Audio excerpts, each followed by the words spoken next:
Welcome to Brutally Honest, the unbiased, unbought, and unapologetic review show. Today we're reviewing the First Descendant, the good, the bad, and everything in between. Stay tuned.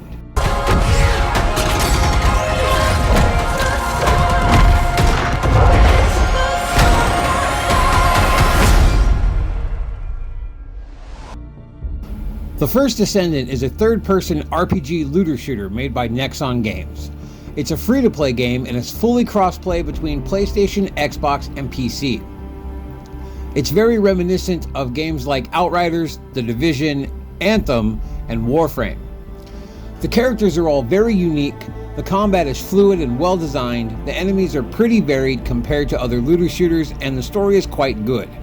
Far better than I would have expected given the norm in this genre. And as you'd expect, like all looter shooters, the grind in this game is very real. If RNGesus isn't on your side, you're going to be hating life. Though, I will say that depending on what you're grinding for, it's more than worth the hassle. So there's that.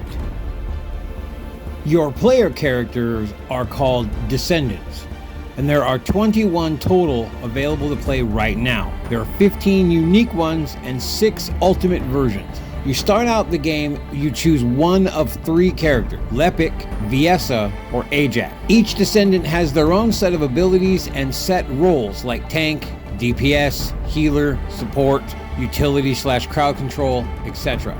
You can unlock new Descendants by collecting 4 specific items and then researching them back in Albion. More on that later.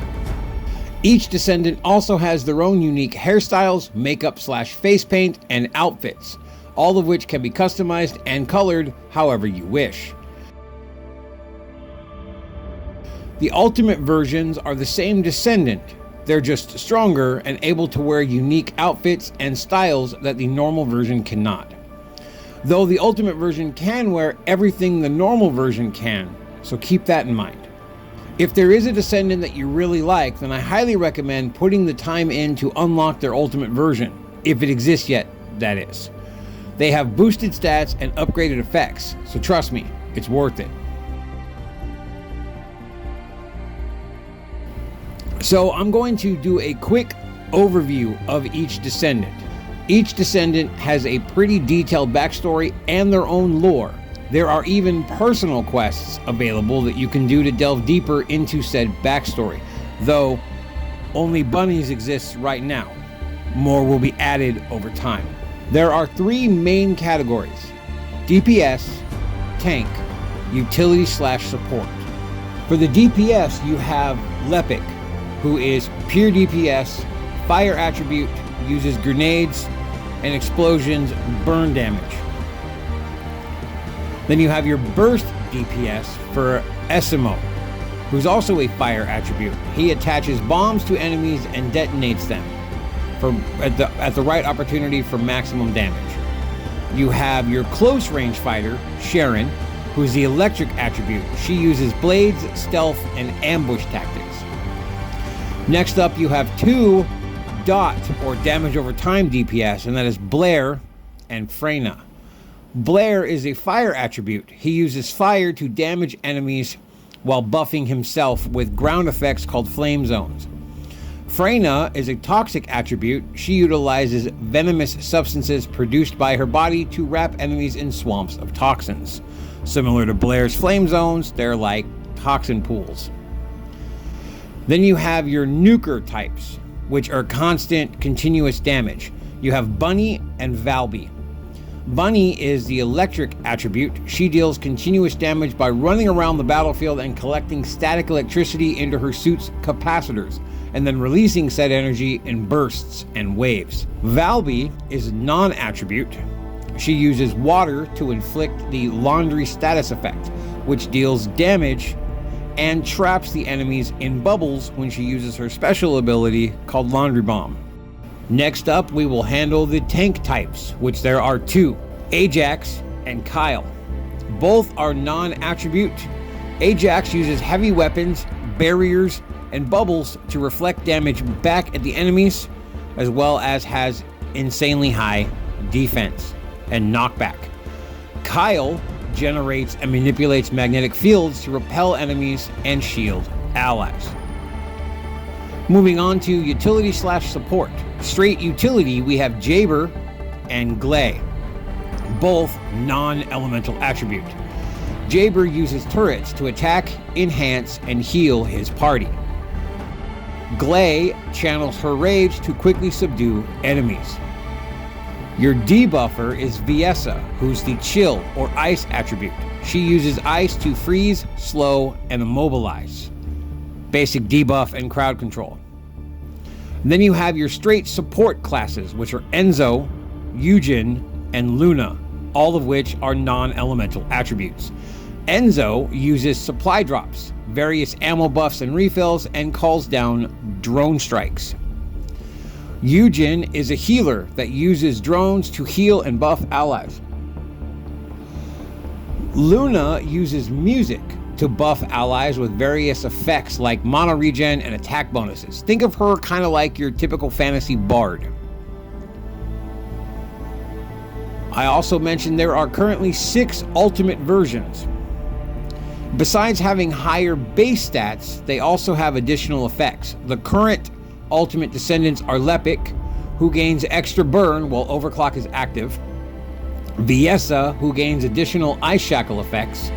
Ajax, who gains extra defense, has higher shields, higher damage that he can reflect, and extended knockback. Bunny, who runs faster and accumulates electrical charge much quicker. Glay, who gains additional skill damage and inflicts stun while in her frenzied state. And finally, Valby, who gains additional speed and defense while using her cleanup ability. She also spreads her laundry debuff to more enemies, making Laundry Bomb more effective. Now, I personally have leveled up both base Valby and ultimate Valby, and I can tell you for a fact that the difference is night and day. The ultimate is very much worth it. My wife has leveled up both base and ultimate Viessa, and she agrees. The ultimate version just feels better.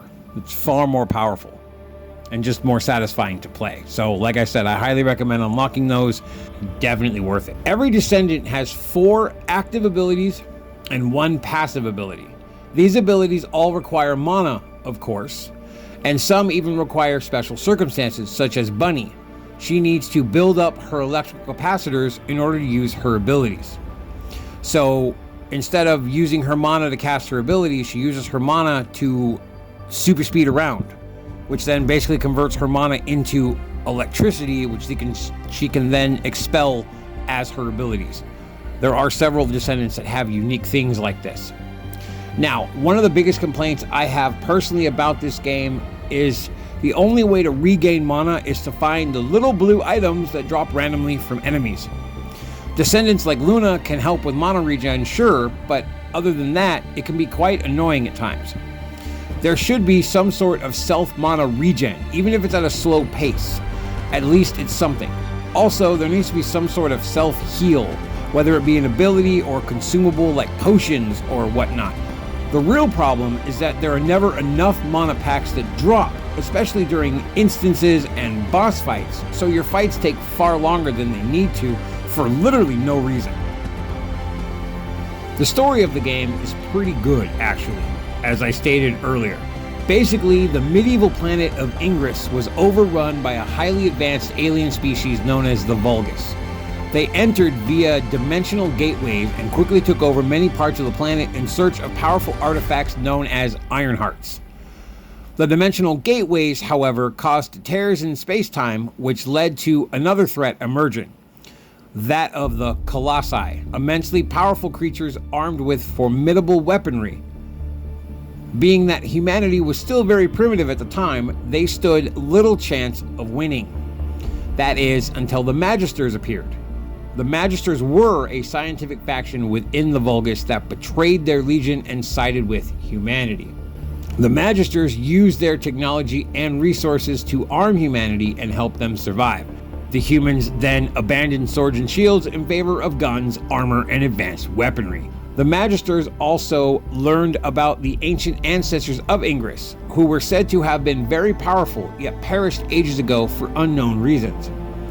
Using the ancient texts of Ingress, the Magisters were able to locate and activate a unique genetic material within certain humans, known as Arche.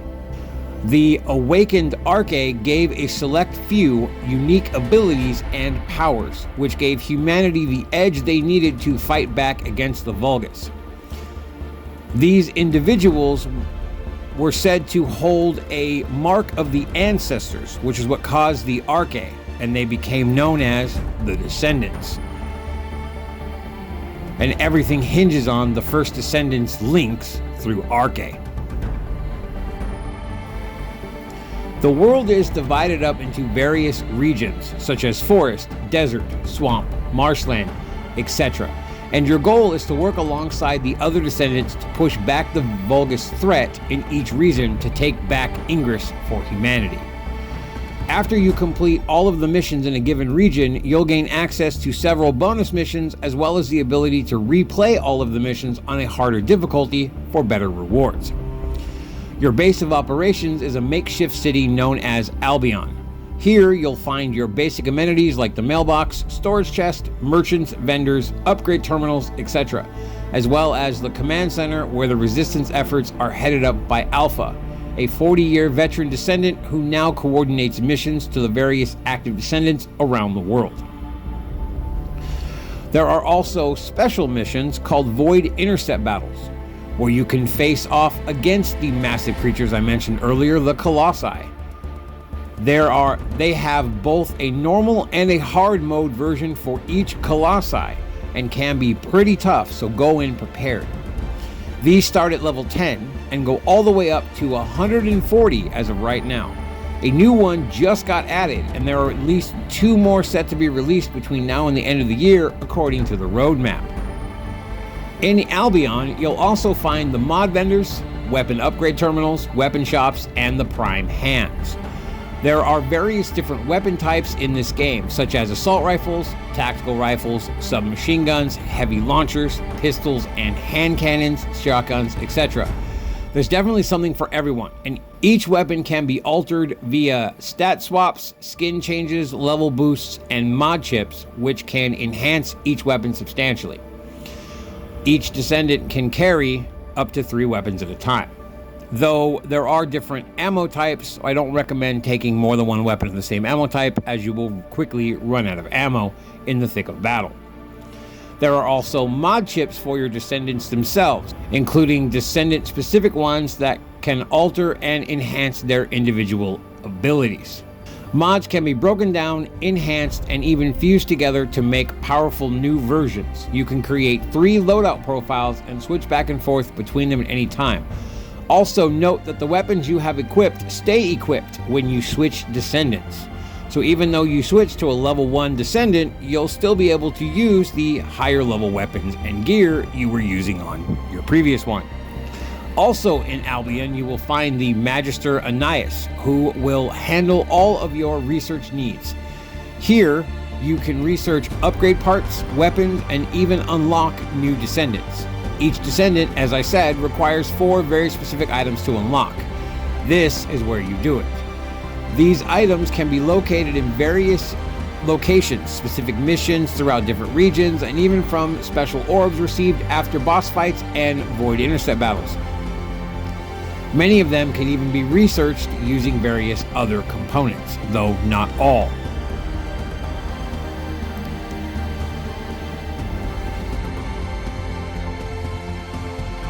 The First Descendant features a tier system called Mastery Ranks. As you level up, you'll gain experience towards this rank, and at each new level, you'll need to visit the Prime Hands.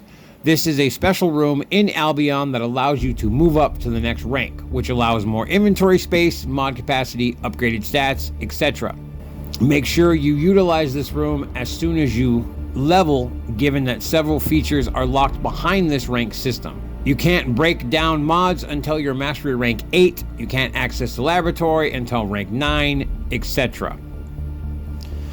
Your mod capacity is basically the number of what you can equip. Certain mods, like one mod will require 5 capacity, one mod will require 4 capacity, etc. So the more capacity you have, the better your mods. And when you upgrade mods, it increases the capacity needed as well, so you basically get more powerful the higher your mastery rank. The game features a very robust customization system. Aside from choosing your outfit look and color scheme, you can also choose your hairstyle/helmet, makeup/face paint, back accessory, and chest accessory. The customization also goes beyond your character look, allowing you to customize your UI theme, your name card, your grappling hook, your spawn animation, your Asive skin, your emotes, and your weapon skins. Keep in mind that there is a microtransaction shop in the game, but everything can be earned in-game minus a few purely cosmetic items such as seasonal outfits like the bathing suits. For example, the dinosaur suit and the panda suit, etc. I will admit that the premium currency is pretty pricey. For example, to buy the ultimate version of a Descendant, you're looking at 3,000 caliber, which will cost you roughly $70 real cash. The premium bundle of said character costs 5,000 caliber, which is $100 real cash. It's $10 for 500 caliber, which is $2 per 100. Whereas most other games are $1 per 100 premium currency. This should be fixed, but given that a ton of people fork out the cash, I doubt that it will.